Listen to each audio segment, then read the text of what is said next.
The wind came from the south that morning, lifting red dust from the roads and throwing it like judgment through the crooked boards of the town.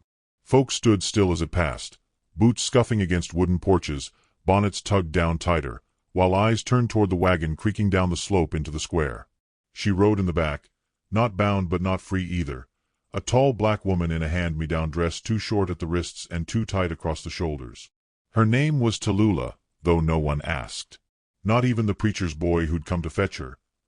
His eyes narrowed like he was staring down something wicked instead of a woman who hadn't spoken since sunrise. When the wagon stopped, Tallulah stepped down and the town drew a breath it didn't know it was holding. She was a head taller than most men, broad-shouldered and straight-spined, with cheekbones like hills untouched by rain.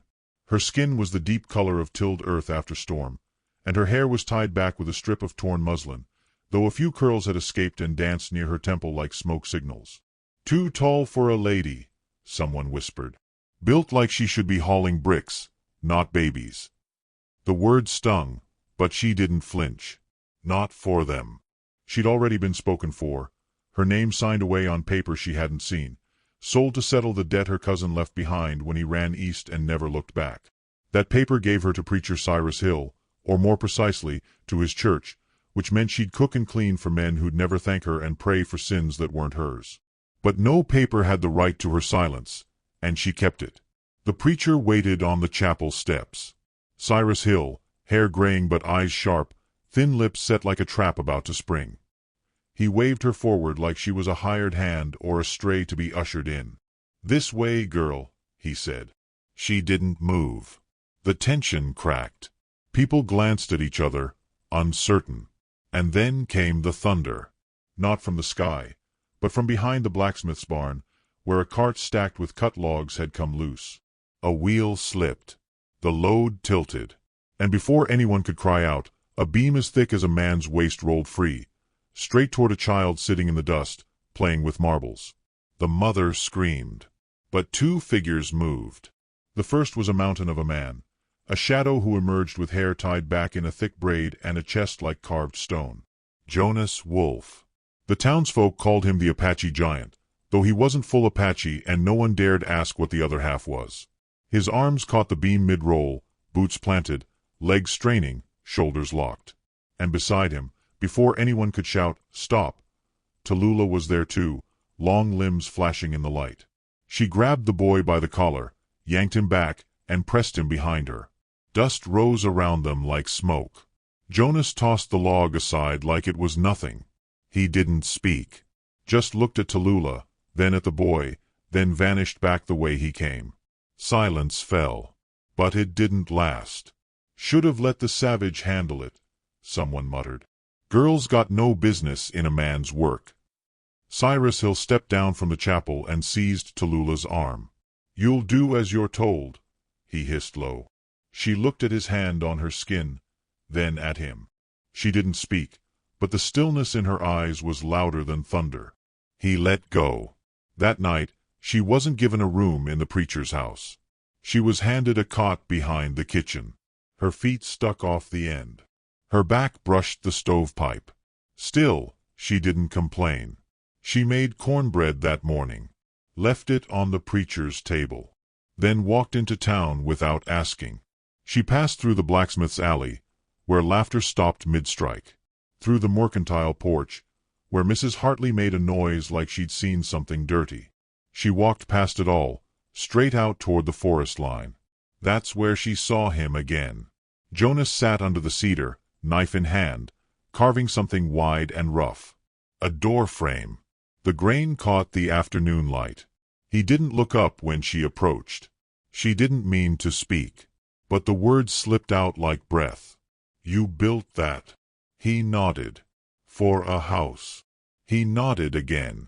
"Yours." Another nod. She hesitated. Then, "You built it yourself?" Finally, he looked up. His eyes were dark, not cruel, just deep, like canyon pools where no light ever reached the bottom. He looked at her the way some men look at weather, like it's coming, whether they want it or not. "Hands know how," he said. She stared at the chisel marks, then back at her own palms, calloused from work, cracked from soap and cold water. "I know a bit," she said.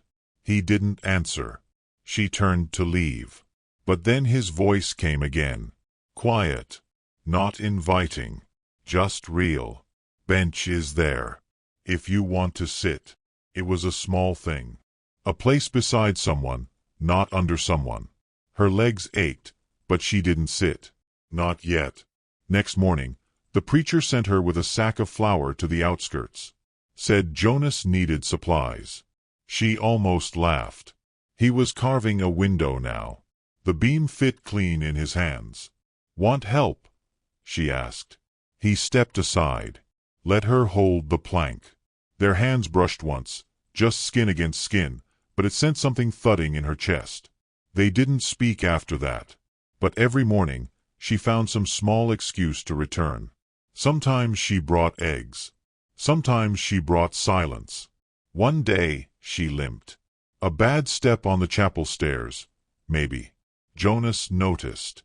He didn't ask. Just pointed to a barrel and said, "Sit." He handed her water. Watched her drink. Then got back to work. She noticed something different that evening. A second stool near the fire. No. He'd carved it from pine, smoothed the seat with care. Her name wasn't on it, but somehow it felt like hers. The next morning, someone shoved her in the mercantile. "You ain't better than the rest of us," spat the rancher's daughter. Tall don't mean worth. Tallulah didn't speak. Just picked up the sack she'd dropped and walked out. Jonas was waiting at the trail's edge. No smile. No comment.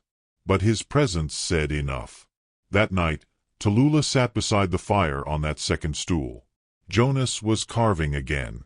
This time not a doorframe, but a panel etched with something strange, symbols she didn't know. She pointed. "What's that mean?" He looked up. The fire made half his face glow like copper. The other half was in shadow. He said one word. "Home." She looked at the carving again. At the hands that shaped it. At the way he measured the wood by memory alone. No ruler. No measure. Then her voice quiet. "You're building it for someone?" He didn't answer. Her breath caught. Me. Still nothing. But he kept carving. And on the back of that panel, hidden but deep, she saw it. Not in English. Not in letters she could read. But it was her name. She felt it. In the slope of the lines. In the care taken. Her throat burned. She stood before she could break. "I ain't yours to fix," she said. Jonas paused. Then spoke, low. "I ain't fixing you." She froze. "I'm building something right," he said. "And I don't build for ghosts." He looked up then, eyes steady. "If you stay, it ain't 'cause you were given. It's 'cause you choose." Her heart thundered louder than the log cart had days ago. She walked away fast, almost angry. But the next dawn, before the rooster crowed, she returned. A chisel in one hand. A loaf of bread in the other. Jonas didn't speak. Just handed her a beam. And for the first time, their shadows fell side by side on the dirt. Tall, quiet, and ready. She bent to work. Not sold. Not taken. The air turned dry as Flint the weak Tallulah began working on the frame. The sun dragged slow and red across the ridge every morning, as if watching, waiting. Out near the tree lean, where the wind moved like breath through pine and the town's gossip thinned into bird call, she drove nails with calm hands. Jonas watched her closely, but not with ownership, more like a man studying the storm clouds for shape, not fear. He spoke little. That suited her. They'd found a rhythm in the hush. Her long arms carried lumber he didn't have to ask for. His hands, scarred and calloused, guided hers when a joint needed setting flush or a beam had to be shaved just enough to breathe but not wobble. Their silence wasn't empty. It held weight, like the space between thunder and rain. Some nights she returned to the preacher's shed because it kept suspicion low. But each morning, she slipped back out with sawdust still in her hair and clay on her skirts. And each morning, the house rose higher, plank by plank, wall by wall. Not much in town changed, but out here, something was becoming real. What unsettled her most wasn't the work or the risk. It was how natural it felt to belong to this quiet. One morning, she found a hammer lying near the edge of the cabin, rusted at the head and useless. Jonas picked it up, turned it in his hands, and said, "Belonged to the man who taught me. Had a broken back, but his arms worked. He carved with his teeth when he had to." She hadn't expected him to speak, let alone share. "What happened to him?" she asked. Jonas stared at the tool. "Shot over a water dispute. Neighbor said he built too close." Tallulah waited for more, but that was all. Later that afternoon, she caught him staring at her while she planed a beam.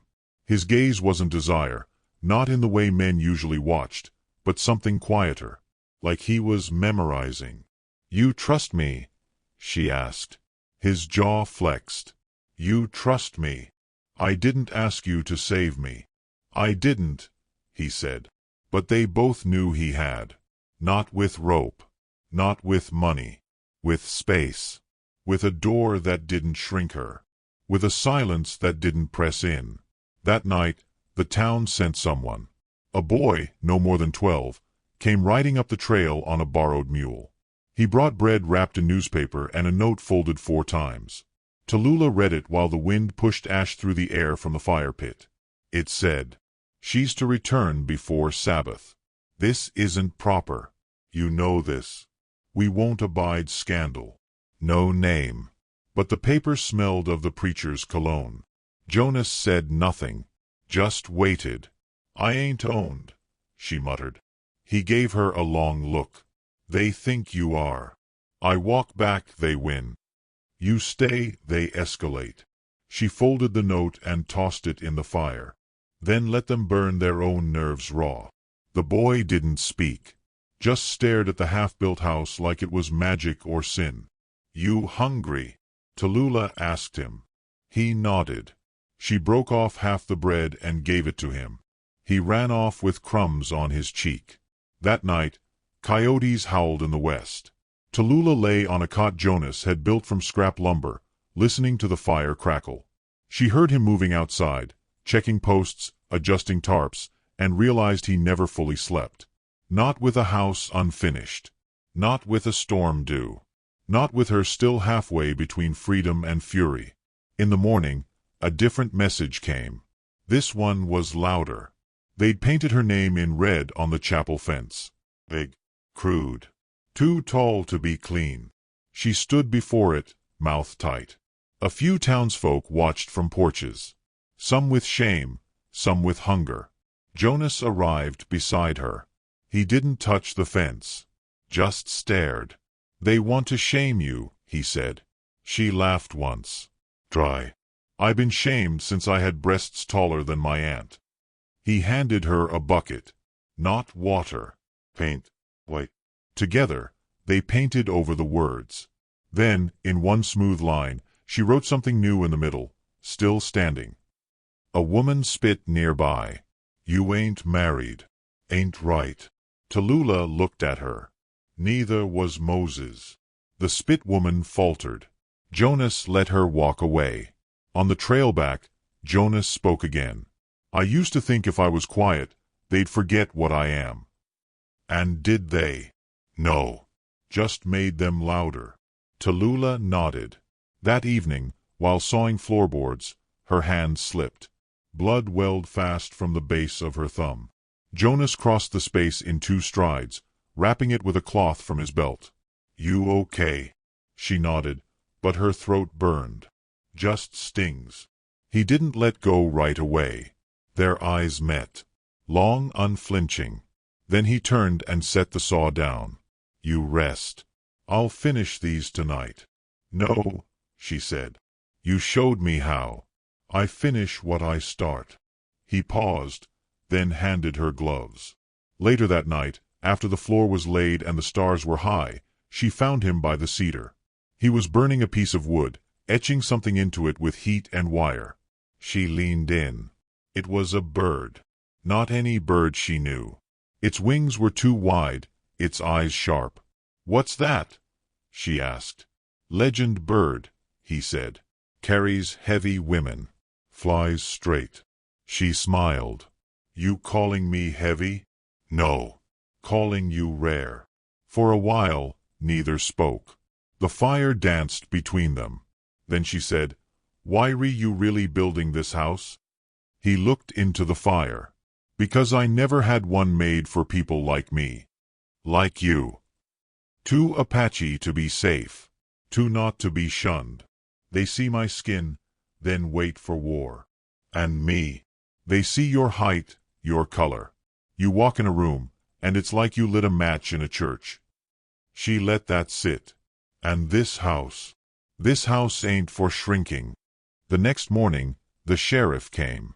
He brought a paper, official looking. Said Tallulah had to appear before the town elders. For clarity, he claimed. To decide where she belongs. Jonas didn't move. Just stood beside her. Where she belongs is where she chooses. Don't get involved, the sheriff warned.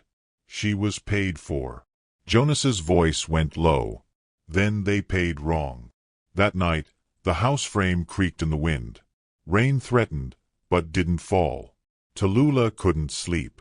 She stood on the half-built porch, hair loose in the breeze, staring at the road. You afraid?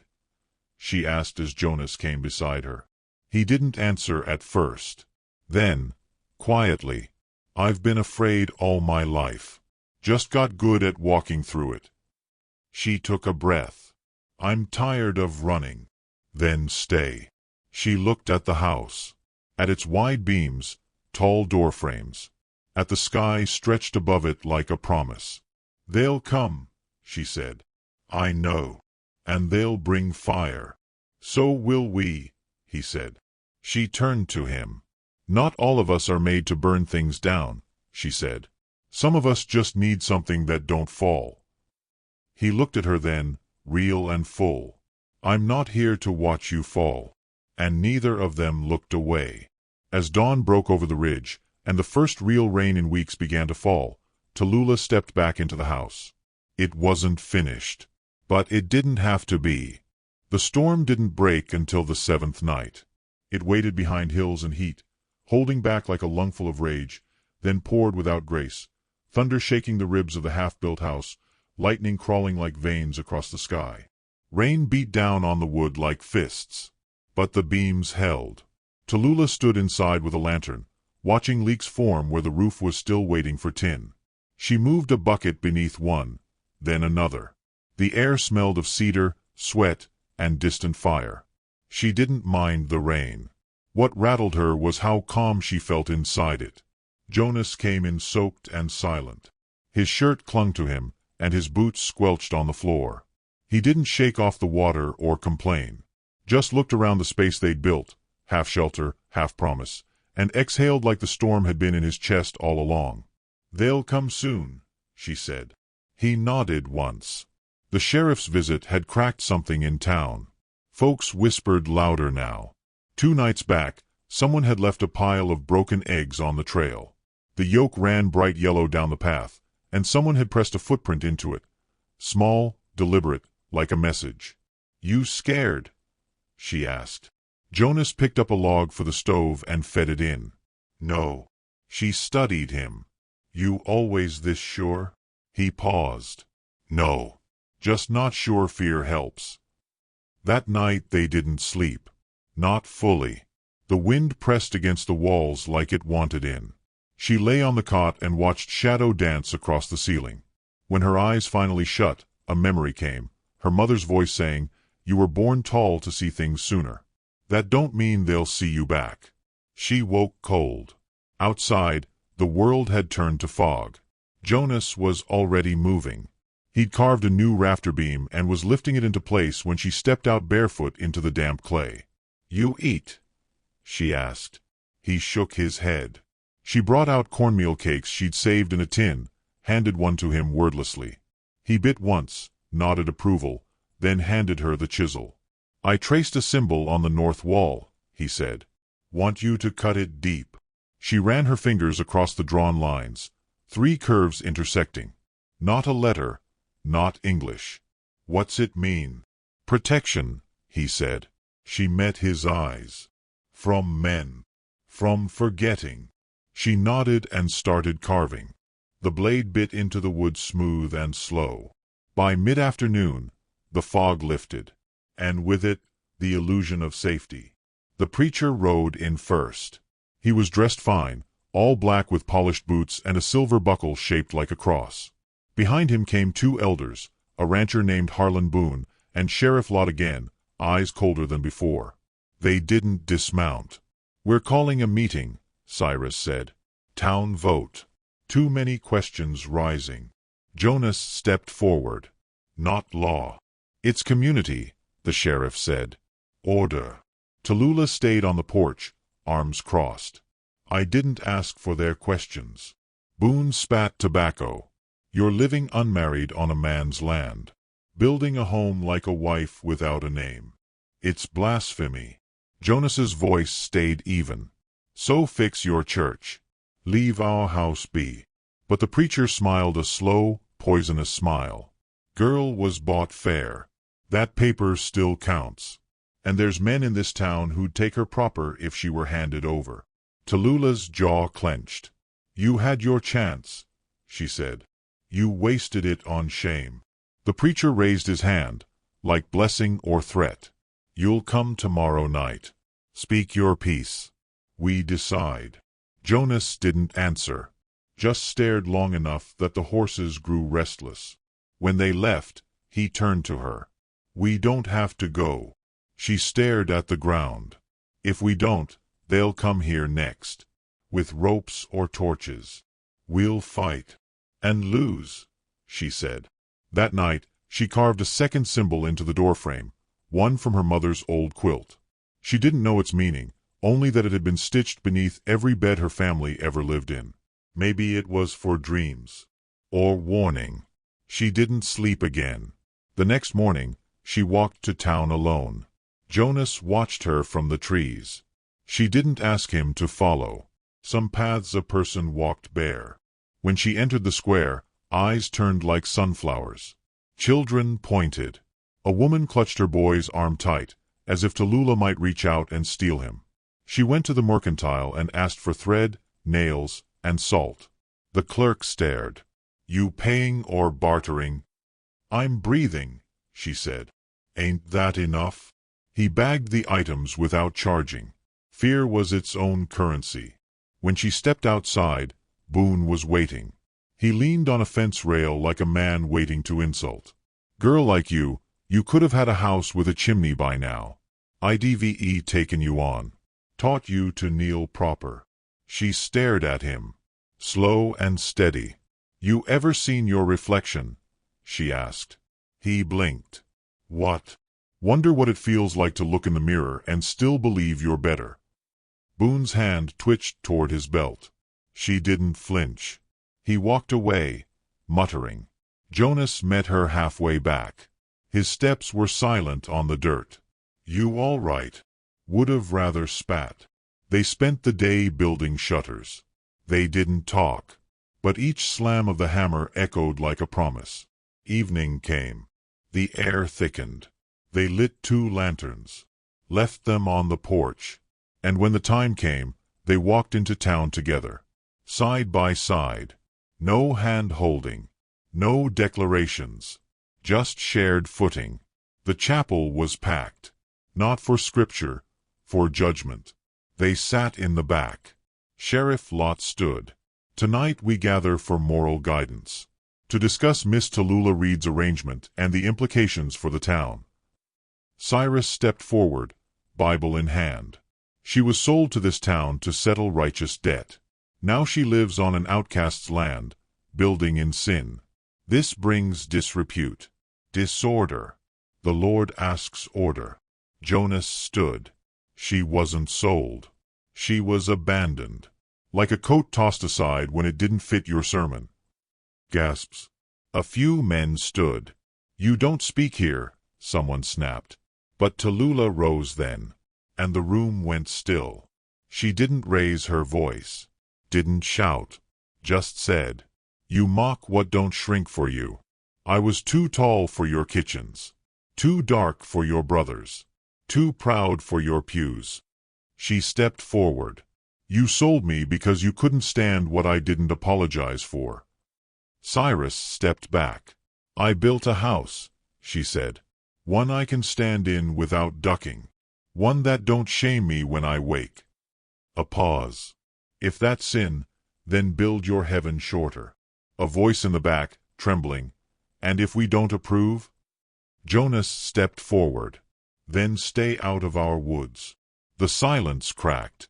No vote was taken. No punishment declared. The crowd murmured, then slowly thinned. Outside, the night was black and clean. Stars above like watching eyes. They didn't speak until halfway home. Then Tallulah said, "They'll come quiet next time." Jonas nodded. "So we build louder," he said. She looked at him, the house rising in shadow behind him, and smiled. "We build taller." And they did. The house stood nearly finished by the time the river swelled. Tallulah laid the final plank of the porch floor with a quiet precision. Her hands, rough now from weeks of labor, moved with memory instead of fear. Behind her, Jonas worked the final hinges into the door. Black iron, heavy, shaped like eagle's wings.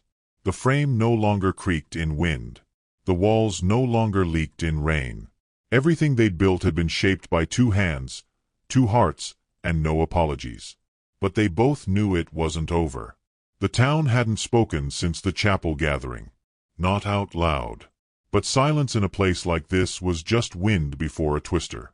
It circled. It bent branches. And eventually, it broke something. That morning, the rooster didn't crow. Jonas stepped outside, looked toward the far hill, then froze. A plume of smoke rose from the edge of the forest. Too clean. Too white. Not firewood. A signal. He came back in, picked up the shotgun. Not to shoot. Just to hold. "They're coming," he said. Tallulah didn't flinch. "How many?" "Enough." She nodded, wiped her hands on her apron, and went to the basin. She washed her face like she would any morning, as if the day weren't breaking in half. They didn't speak until the hoofbeats came. 8 riders. Men from the town. Boone. The sheriff. 2 hired drifters and 3 boys with eyes too young for hate, already full of it. They came slow. Deliberate. Jonas stepped onto the porch. Didn't raise the weapon. Tallulah stood beside him, arms crossed. Boone spat in the dirt. "Didn't think you'd still be here." "We're still standing," Tallulah said. The sheriff's mouth was tight. "This is your final warning." Jonas looked him dead in the eye. "No papers. No law. Just fear. Just justice," Boone snapped. The boy beside him, barely 16, pulled out a matchstick. Lit it. Let it burn low between 2 fingers. "We ain't burning," Jonas said. "You're just cold." The boy dropped the match. But it didn't catch. The wind had turned. "Give her up," the sheriff said. "Or we take everything." Jonas's voice didn't rise. "You ain't taking nothing we didn't build." Tallulah stepped forward. "You think this house is wood? You think it's walls and nails and rooms where men lie down?" She pointed to the porch beam. "This is where I stood when they called me too tall." She pointed to the window. "This is where I watched a man build something for someone like me." And finally, she pointed to the earth beneath them. "This is where your fire dies." Boone reached for his pistol. Jonas moved first. Not toward the gun. Toward the bell. A handmade iron bell that hung from the cedar. He rang it once. And from the trees, they came. 4 men. 1 woman. Silent. Brown-skinned. Apache and mixed. Friends Jonas had built with before. Outcasts who remembered war not as stories but as breath. They didn't shout. They didn't aim rifles. They simply stood. Armed with hammers. Axes. And the memory of blood. Boone's hand froze. The sheriff paled. The matchboy wet his lips. "Not a war," Jonas said. "But I'll remind you what memory means." Tallulah walked down the steps.